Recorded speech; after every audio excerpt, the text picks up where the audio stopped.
Riggs BF. Hi Chris. It is well known that Scientology hates psychiatry, including medicine for psychiatric conditions. Back in the early 2000s, I was interested in joining until I found out that medicine for epilepsy was also not allowed, or at least that's what I was told. Is there any particular reason why Scientologists view seizure medication the same as psychiatric medication? Yeah, for the most part, they don't make big, wide differentiations on those kind of medications because Hubbard said that Scientology, or Dianetics specifically back in the 50s, wouldn't work so well on somebody with neurological disorders or who didn't have an operating, nervous system and include brain, nerves, the whole shot. So medications to compensate for disorders or problems with a neurological condition make Scientologists nervous, because it harkens back to the old Dianetics line about how the stuff won't work on you if your nervous system is screwed up.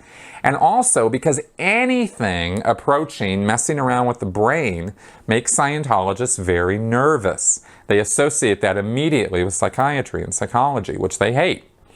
So they will just, rather than, they'd rather be safe than sorry by erring on the side of caution as far as they're concerned by not allowing people on those kind of medications to take part in auditing or take part in Scientology, which pretty much means, auditing.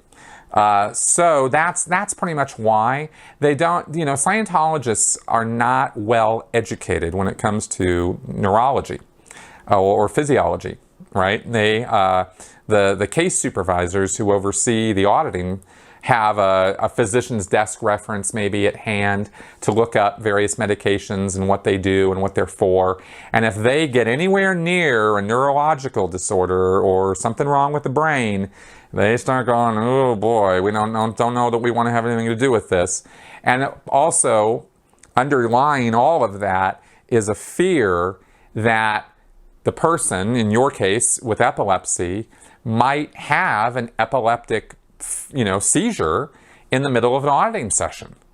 And that would be horrible as far as they're concerned, because what caused it? Did the auditing cause it? Did the condition cause it? Are we able to deal with that condition in any way? No, we're not, or maybe we can, I don't really know.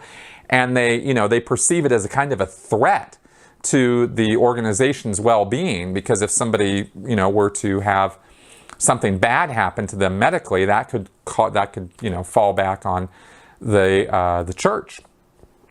So they're very, very wary of anything at all that could possibly rebound on the church in a negative PR light. So that's another consideration with that also.